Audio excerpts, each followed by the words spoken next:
नमस्कार, स्वागत है आपका। टीएनपी न्यूज देख रहे हैं आप और मैं हूं आपके साथ शाहनवाज मिर्जा। पूर्व केंद्रीय मंत्री और स्वर्गीय राजेश पायलट की पुण्यतिथि पर सचिन पायलट आज दौसा में श्रद्धांजलि सभा और प्रतिमा अनावरण करेंगे। सचिन पायलट कोई नई राजनीति पार्टी नहीं बना रहे हैं और कांग्रेस में ही रहना चाहते हैं। हालांकि गठबंधन का ऑप्शन खुला हुआ है और सूत्रों के मुताबिक सचिन पायलट राजस्थान में कांग्रेस में रहकर ही चुनाव में खुद को सीएम फेस के तौर पर प्रोजेक्ट करना चाहते हैं। कांग्रेस पार्टी से अलग प्रशांत किशोर यानी कि पीके की टीम इस पर वर्क कर रही है और पायलट विधानसभा चुनाव से राजस्थान के सभी जिलों का दौरा करेंगे और इस दौरे को लेकर जनसभाएं डिजाइन की जा रही हैं। प्लानिंग शुरू हो चुकी है और इसको लेकर इलेक्शन एक्सपर्ट और इसको प्रशांत किशोर की कंपनी आईपैक करती दिखाई दे रही है, जिसमें कांग्रेस पार्टी से तय हुए फॉर्मूले के मुताबिक सचिन पायलट अपने समर्थक विधानसभा प्रत्याशियों के समर्थन में उनके विधानसभा क्षेत्रों में जाकर चुनावी माहौल तैयार करना और उन्हें जीत दिलाना चाहते हैं, ताकि चुनाव परिणाम आने के बाद जीते गए विधायकों के दम पर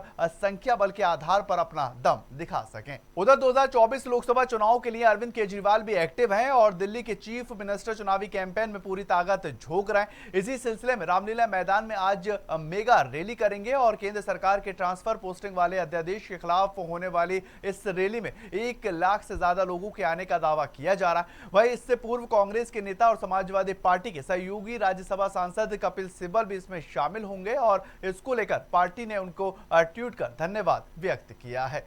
भारतीय जनता पार्टी और आम आदमी पार्टी में सियासी घमासान रुकने का नाम नहीं ले रहा है। हर दिन किसी न किसी मामले को लेकर दोनों पार्टियां एक दूसरे के खिलाफ पलटवार करती दिखाई देने लगी। अब एक बार फिर से भारतीय जनता पार्टी ने फिल्मी अंदाज में आम आदमी पार्टी के खिलाफ पोस्टर जारी किया है और इसमें उन्होंने सीएम केजरीवाल सहित पूर्व कैबिनेट मंत्री को भ्रष्ट करार दे दिया और साथ ही इस पोस्टर में आम आदमी पार्टी के द्वारा किए जा रहे कट्टर ईमानदार के दावों पर भी तंज कसते हुए भारतीय जनता पार्टी ने आप नेता को कट्टर करप्ट करार दे दिया। साथ ही पोस्टर में स्लोगन ये दिया गया है कि चोर मचाएं शोर और भारतीय जनता पार्टी के नेताओं ने अपने पोस्टर में सीएम केजरीवाल सहित पूर्व कैबिनेट मंत्री मनीष सिसोदिया और डॉक्टर सत्येंद्र जैन और राज्यसभा सांसद संजय सिंह पर भी तंज कसते हुए कट्टर भ्रष्टाचारी बताया। दिल्ली एमसीडी चुनाव के दौरान ही दोनों पार्टियों में एक दूसरे को लेकर पोस्टर वॉर जारी हुआ था और मौजूदा समय में आम आदमी पार्टी ने भी प्रधानमंत्री मोदी की डिग्री को लेकर 11 भाषाओं में पोस्टर जारी किया है। गृह मंत्री अमित शाह ने महाराष्ट्र नांदेड़ का दौरा किया और एक सभा को संबोधित करते हुए उद्धव ठाकरे के ऊपर निशाना साधा। अब शिवसेना सांसद संजय राउत ने उनके भाषण पर जवाब भी दिया है और उन्होंने कहा कि यह भारतीय जनता पार्टी का महासंपर्क अभियान कम और उद्धव ठाकरे की आलोचना का कार्यक्रम ज्यादा लग रहा है। उन्होंने कहा कि अमित शाह को देश के कानून व्यवस्था पर बात करना चाहिए। महाराष्ट्र में दंगे के हालात है और इस पर अमित शाह को बोलना चाहिए। जात और धर्म पर किसी को आरक्षण नहीं मिलना चाहिए और राज्य की जनता को ठाकरे परिवार पर भरोसा। शिवसेना को भारतीय जनता पार्टी ने ही धोखा दिया था।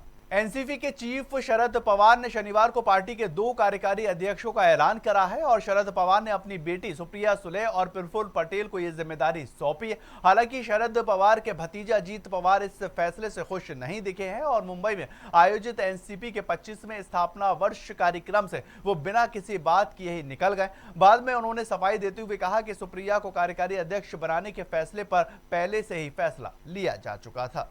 उड़ीसा के बालासोर में 2 जून को हुए भीषण ट्रेन हादसे में 288 लोगों की जान चली गई और इस हादसे के बाद रेलवे बोर्ड ने अपनी सभी सिग्नलिंग कंपनियों को डबल लॉकिंग व्यवस्था लागू करने के आदेश दिए। इतना ही नहीं, रेलवे बोर्ड ने ट्रेन की आवाजाही शुरू करने को लेकर प्रोटोकॉल को मजबूत करने के भी निर्देश जारी कर दिए और बालासोर के भीषण ट्रेन हादसे ने रेलवे की सुरक्षा व्यवस्था पर सवालिया निशान खड़े करे। इसके बाद से ही रेलवे सतर्क है और शनिवार को बोर्ड ने ट्रेन नियंत्रण तंत्र और रिले हट हाउसेन और सिग्नल और दूर संचार के साथ साथ सभी रिले रूम के डबल लॉकिंग व्यवस्था लागू करने का आदेश दिया। सीबीआई जांच के सामने आया था कि बालासोर ट्रेन हादसे में रिले रूम तक पहुंचने के लिए और सिग्नल व्यवस्था में हस्तक्षेप हुआ था और इससे कोरमंडल एक्सप्रेस लूप लाइन में चली गई और खड़ी मालगाड़ी को टक्कर मारकर यह घटना घटित हुई। वरिष्ठ अधिकारियों ने कहा कि यह दिखाने के लिए पर्याप्त सबूत है कि इंटरलॉकिंग के सिस्टम के साथ ही इस तरह से छेड़छाड़ की गई थी और इसलिए अब इस तंत्र को हस्तक्षेप रोधी बनाना, यह डबल लॉकिंग सुनिश्चित करना है कि कोई भी बिना अनुमति के इस स्थान पर न पहुंच सके। आदेश में यह भी कहा है कि स्टेशन यार्ड में लेवल क्रॉसिंग गेट, सिग्नलिंग कक्ष और दूरसंचार उपकरण को रिले हट के रूप में माना जाना चाहिए और जब तक डबल लॉकिंग व्यवस्था प्रदान नहीं की जाती है तब तक वर्तमान सिंगल लॉकिंग की चाबी स्टेशन मास्टर के पास रहेगी। उत्तर प्रदेश पुलिस पर पहले चांदी की लूट का मामला उजागर हुआ और अब चोरी की मोटरसाइकिल का इस्तेमाल करते उस दरोगा की तस्वीरें भी कैद हुई हैं। मामला फर्रुखाबाद का है, जहां पर 2019 में चोरी हुई बाइक के मालिक ने अपनी बाइक को दरोगा द्वारा इस्तेमाल करते पाया है और पीड़ित ने दरोगा के खिलाफ एसएसपी के यहां पर शिकायत को दर्ज करवाया। तो वहीं पर पुलिस विभाग सफाई देने में जुटा है। ऐसे में सवाल अब ये उठता है कि अगर चोरी हो चुकी बाइक रिकवर हो चुकी थी तो इसकी जानकारी पीड़ित को क्यों नहीं दी गई? कैसे बिना सर्विसिंग कराए दरोगा साहब 2019 से ही मोटरसाइकिल का इस्तेमाल करते रहे? अब सुनिए पुलिस विभाग के वरिष्ठ पुलिस अधीक्षक महोदय इस पर क्या कुछ सफाई दे रहे हैं। सोशल मीडिया में एक वीडियो वायरल हो रहा है जिसमें दरोगा जी के द्वारा चोरी की मोटरसाइकिल चलाना बताया गया है। इस संबंध में अवगत कराना है कि एक मोटरसाइकिल लोहिया हॉस्पिटल से 2019 में चोरी हुई थी थाना क्षेत्र फर्रुखाबाद में। इस संबंध में तत्काल एफआईआर पंजीकृत कर दिया गया था। वही मोटरसाइकिल दिनांक 3/6/2023 को आरपी डिग्री कॉलेज के पास बरामद हुई थाना क्षेत्र कमालगंज में। वो मोटरसाइकिल संबंधित सब इंस्पेक्टर द्वारा ला के थाना कमालगंज में नियमानुसार दाखिल किया गया है। अनावश्यक विधिक कार्रवाई की जा रही है।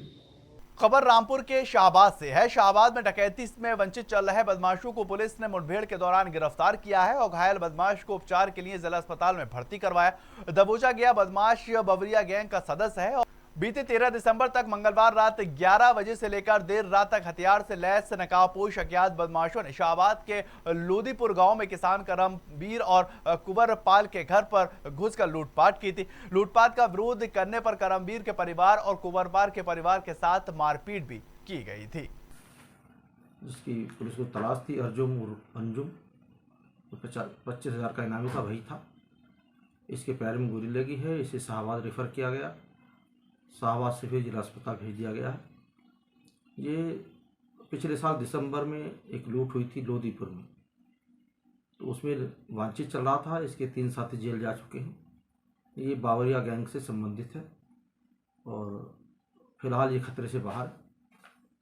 इसके खिलाफ विधिक कार्रवाई आगे की जा रही है।